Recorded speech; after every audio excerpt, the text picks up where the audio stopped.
क्या जो कश्मीर में प्रोटेस्ट हो रहा है उसकी फंडिंग इंडिया दे रहा है? ये बहुत बड़ा सवाल है। और इस सवाल को भाई मैंने सोचा था, पता नहीं कैसे सोच में आ गया। बाय द वे, आज हम कुछ मेरे फेवरेट क्रिएटर्स जिनको शायद पैसा मिला है और वो ये बात कर रहे हैं, उनकी वीडियो ज़रा देखते हैं। By the way, this is just a fun bro. ये सिर्फ फोक था इस वीडियो को बनाने के लिए, और ये बात 100% झूठ है कि उनको कोई फंडिंग आ रही है। वो अपने हक के लिए लड़ रहे हैं, ठीक है। तो आज मैं इंट्रोड्यूस करवाऊँगा अपने फेवरेट कंटेंट क्रिएटर्स, और उनका आज हम आपको कंटेंट दिखाएंगे जो कश्मीर रिलेटेड है और जो ये मसला चल रहा है उसके रिलेटेड है। तो चलो चलते हैं स्क्रीन की तरफ। तो स्क्रीन को छोड़ो, वैसे ही देख लेते हैं। तो सबसे पहले मेरे फेवरेट कंटेंट क्रिएटर हैं मिस्टर फेलिक्स।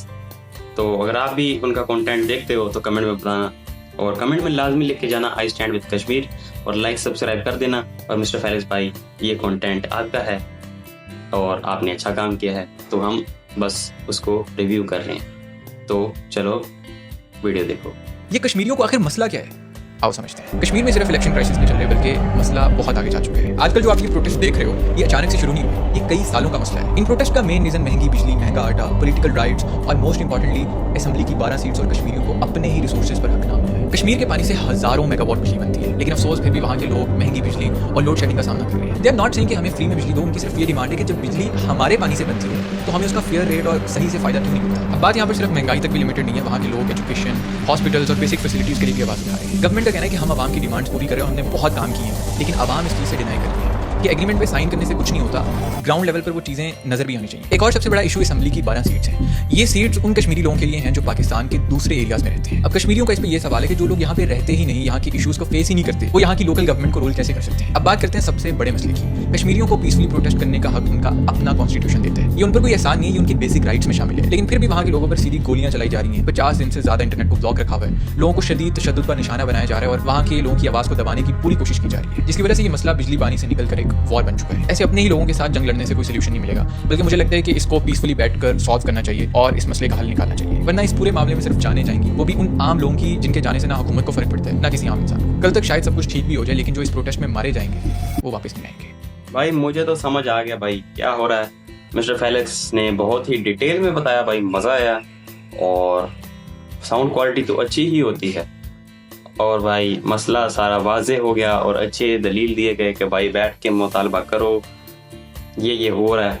अभी चलते हैं मलिक वलीद अमान 911, इनको आप जानते ही होंगे। आप वार भाई हुई है जब पाकिस्तान और इंडिया की, तो आपने इनको देख लिया होगा। तो चलते हैं इनका कंटेंट देखते हैं। कश्मीर में एहतजाज क्यों हो रहा है, आखिरकार कश्मीरी क्या चाहते हैं, जिस वजह से कश्मीर रावला कोर्ट में एहतजाज हो रहा है, वो चीज होने वाली है 2 अगस्त को। बात को समझिएगा, ये बात आप सब जानते हैं कि कश्मीर में आजकल इलेक्शन हो रहे हैं। कश्मीर में टोटल 53 सीट्स हैं। इन 53 सीट्स में से 8 रिजर्व सीट्स हैं, 45 जनरल सीट्स हैं। 45 जनरल सीट्स में से तकरीबन 12 सीट्स रेफ्यूजी की हैं। अब ये रेफ्यूजी वाली सीट्स कौन सी हैं? कश्मीर में जो एहतजाज हो रहा है, एहतजाज करने वालों का एक बड़ा मुतालबा यही है कि इन 12 रेफ्यूजी सीट्स को खत्म किया जाए। अब जब पाकिस्तान आजाद हुआ तो बहुत से लोग इंडियन ऑक्युपाइड कश्मीर से पाकिस्तान के दूसरे शहरों में आकर बस गए, पंजाब और खैबर पख्तूनख्वा में। पंजाब के लिए 9 रेफ्यूजी सीट्स बनाई गई और खैबर पख्तूनख्वा के लिए 3 रेफ्यूजी सीट्स बनाई गई। अब जो लोग हिजरत करके इंडियन ऑक्युपाइड कश्मीर से पाकिस्तान आए थे, अभी उनकी तादाद तकरीबन 4 लाख की है। 4 लाख रजिस्टर्ड वोटर्स हैं। ये 4 लाख लोग रहते कश्मीर में नहीं है, लेकिन ये 12 रेफ्यूजी सीट्स के लिए वोट करते हैं, पंजाब में रहकर, खैबर पख्तूनख्वा में रहकर। और 2 अगस्त को यानी कि आज से 1-2 दिन बाद इन लोगों ने वोटिंग करनी है और 12 रेफ्यूजी सीट्स वाले बंदों को चूज करना है। बात को समझिएगा, 33 वो सीटें हैं जिन सीटों पर कश्मीरी वोट कर रहे हैं जो कश्मीर के अंदर रहते हैं। कश्मीरी वोट करते हैं और एक पार्टी को जितवाने की कोशिश करते हैं, वो पार्टी 20 सीटें हासिल कर लेती है, दूसरी पार्टी 13 सीटें हासिल करती है। लेकिन ये जो 12 रेफ्यूजी सीट्स हैं, ये वो पार्टी जीत जाती है जिसने 13 सीट्स हासिल की होती है। तो उसके पास कितनी सीट्स हो गई? उसके पास 25 सीट्स हो गई। लेकिन जिस पार्टी को कश्मीर में रहने वाले कश्मीरी जितवाना चाहते थे, उसके पास 20 सीट्स है। तो हुकूमत कौन बनाएगा? हुकूमत वो बनाएगा जो कश्मीर में तो हार गया, लेकिन रेफ्यूजी सीट्स की वजह से वो जीत गया। तो कश्मीरियों का ये मुतालबा गलत नहीं है। पहले भी कश्मीरियों के बहुत ज्यादा मुतालबात माने गए हैं। कश्मीर का अपना सुप्रीम कोर्ट है, कश्मीर का अपना नेशनल एंथम है, कश्मीर का अपना झंडा है। कश्मीरी पाकिस्तान में जिस जगह पर चाहे जमीन खरीद सकते हैं, लेकिन कोई पाकिस्तानी कश्मीर में जमीन नहीं खरीद सकता। कश्मीरियों के ऊपर टैक्सेस भी बहुत ज्यादा कम है। कश्मीरियों के बहुत से मुतालबात हुकूमत पाकिस्तान मानती है, लेकिन हुकूमत पाकिस्तान को कश्मीरियों का यह भी मुतालबा मान लेना चाहिए। अगर मुतालबा नहीं भी मानना तो बैठकर टेबल पर बात करनी चाहिए, क्योंकि कश्मीर बहुत सेंसिटिव इशू है। अगर हम कश्मीर में रहने वाले लोगों को दर्द देंगे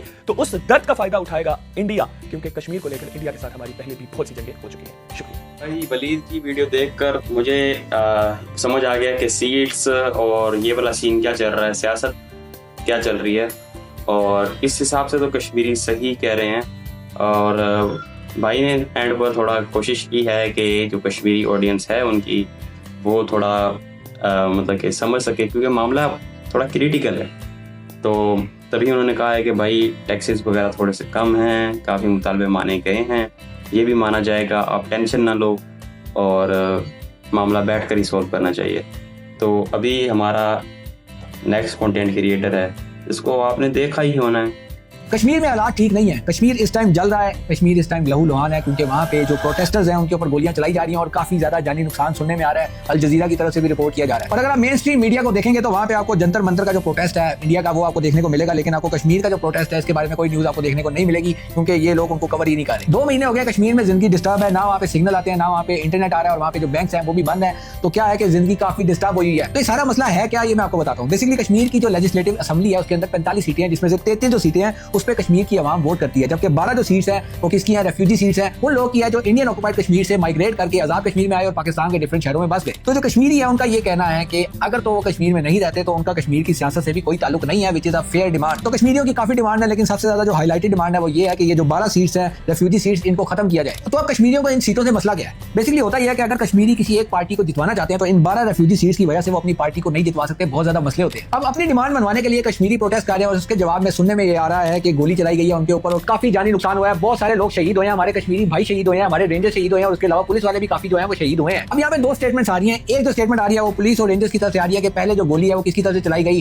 कश्मीरियों की तरफ से चलाई गई, जबकि जो दूसरी तरफ से स्टेटमेंट आ रही है कश्मीर की जो ज्वाइंट अवामी एक्शन कमेटी है और उनका कहना यह है कि पहले गोली रेंजर्स और पुलिस की तरफ से चलाई गई। अब सच्चाई क्या है इसमें, कौन सही कह रहा है कौन गलत कह रहा है, इसके ऊपर कोई हमारे पास अभी प्रूफ नहीं है जिसको हम आगे आपको शो करवाएं। और उसके अलावा काफी पॉइंट ऑफ व्यू है। अगर गवर्नमेंट का पॉइंट ऑफ व्यू देखा जाए तो उसके मुताबिक क्या है कि कश्मीरी की जो ज्यादा डिमांड है उनको पूरा किया जाता है, जैसे बिजली उनको सस्ती मिलती है, आटा उनको सस्ता मिलता है। अगर कश्मीरी पूरे पाकिस्तान में कहीं पे भी प्रॉपर्टी को परचेज करना चाहते हैं तो वो कर सकते हैं, लेकिन अगर पाकिस्तान के दूसरे एरिया से कश्मीर में अगर कोई प्रॉपर्टी परचेज करना चाहता है तो वहां पे मसले आते हैं। इस सब में नुकसान किसका हो रहा है, मुसलमान का हो रहा है, पाकिस्तान का हो रहा है, क्योंकि हम सब जानते हैं कि कश्मीर पे किसकी गंदी नजरें पहले से जमी हुई हैं और इस सब का फायदा किसको होगा ये भी हम सब जानते हैं। और सोचें जितनी जानें यहाँ पे जाया हुई हैं, कितने लोग शहीद हुए हैं, कितने लोगों के घर के जो सरबराह हैं वो गए हैं, जो उनका सारा खर्चा चलाते थे, उनके घरों में मातम का माहौल बिछा हुआ है, चाहे वो पुलिस वाले हैं चाहे वो कश्मीरी हैं। अभी जो कश्मीर में हो रहा है उसको जस्टिफाई नहीं किया जा सकता। जो बात टेबल पे बैठ के हो सकती है उसके लिए गोली क्यों चलानी। आप इस बारे में क्या सोचते हैं कमेंट्स में जरूर बताइएगा। अल्लाह हमारे कश्मीरी भाइयों की, हमारे मुसलमान भाइयों की हिफाजत फरमाए, आमीन। कल मिलते हैं अगली वीडियो में इंशाल्लाह। तो भाई की वीडियो अच्छी थी और भाई ने वही बात की जो सीट्स वाली हैं, तो हम मामले की तह तक पहुंच चुके हैं। तो भाई ये देखो सोशल मीडिया की ये पावर होती है, मतलब कि अभी मामला सॉल्व 100% नहीं हुआ, लेकिन काफ़ी लोगों की इस पर नज़र पड़ गई है।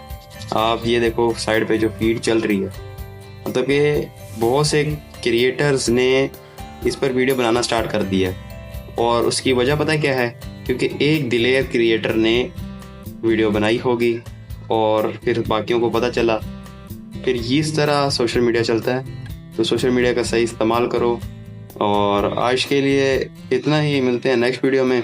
और bye the way like subscribe ये करते हुए जाना, और हम इसी तरह ही कश्मीर के साथ कनेक्टेड रहेंगे। पाकिस्तान जिंदाबाद, कश्मीर जिंदाबाद, कश्मीर बनेगा पाकिस्तान, कश्मीर रहेगा पाकिस्तान। अल्लाह हाफिज़। ओके हो गया।